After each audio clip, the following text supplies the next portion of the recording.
एक नवीन ड्रग आला आहे की ज्याच्यामुळे म्हणजे ते असं म्हणतायत की this is like alternative for bariatric surgery, म्हणजे तुमची बुक कमी होईल.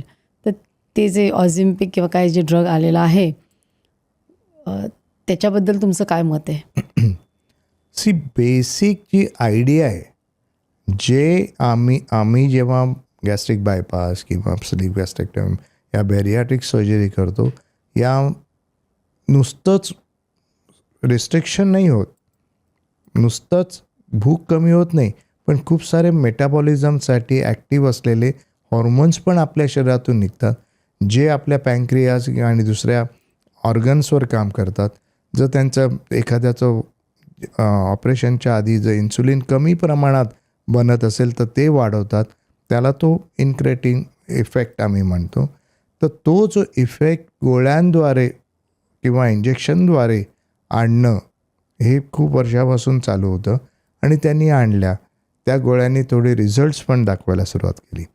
आता काय झालं, गेल्या 15 वर्षापासून खूप सारे असे नवीन नवीन टाईपचे फार्मास्युटिकल एजंट्स म्हणजे जे औषधं आली. प्रत्येक याचं दर 2-2 वर्षामध्ये त्यांचे साईड इफेक्ट्स दिसायला लागले. कारण कुठलीही गोळी कुठलीही औषध कंटिन्युअसली तुम्ही जर घेतलं तर त्याचे डेफिनेटली साईड इफेक्ट्स होतात. तेच आज सर्व या औषधांची आता समोर येत आहेत. त्यामुळे ही जी औषधं जी आहेत ती 100% हे तुम्ही तुमच्या डॉक्टरांच्या सल्ल्याने घ्यायला पाहिजे आणि साईड इफेक्ट्स सुरुवात झाले तर इमिडिएटली विड्रॉ करायला पाहिजे. नुसतंच घाबरून वगैरे चालणार नाही, पण तुम्ही जास्त विजिलंट असलं पाहिजे की साईड इफेक्ट्स काय होत आहेत.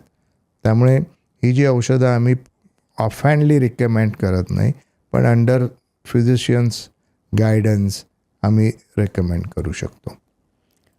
तर आता शेवटचा प्रश्न की तुम्ही आपल्या प्रेक्षकांना काय सांगाल की कधी त्यांनी तुमच्याकडे आलं पाहिजे, काय केलं पाहिजे, ते कसं सोपं आहे ते तुम्ही जरा समजावून सांगा. एक शेवटचा एक त्यांना मेसेज. कसं आहे की प्रत्येकाला वाटतं आपण जाड होतो आहे, प्रत्येकाला वाटतं की मी हेल्दी राहावं, मी फिट राहावं. तर माझा सगळ्यांना सल्ला आहे की तुम्हाला जर वाटलं तुम्ही माइल्डली ओबीज आहात किंवा मॉडरेटली ओबीज आहात तर तुम्ही तुमच्या डॉक्टरकडे जा. Arrest it there and there only. म्हणजे don't wait until you come to a bariatric surgeon. मी माझ्याकडे येऊ नका असं म्हणतो आहे.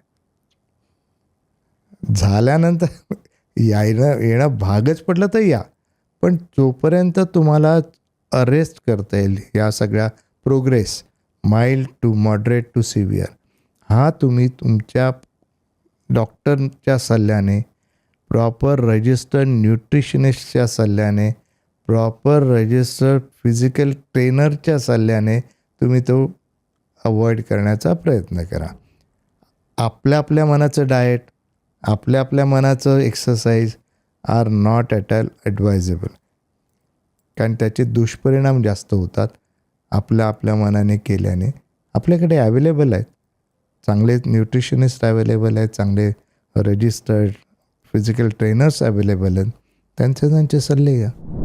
ही क्लिप शेवटपर्यंत बघितल्याबद्दल खूप खूप धन्यवाद. संपूर्ण एपिसोड बघण्यासाठी खाली दिलेल्या लिंकवर क्लिक करा आणि सर्व काही चॅनलला सबस्क्राईब करायला विसरू नका.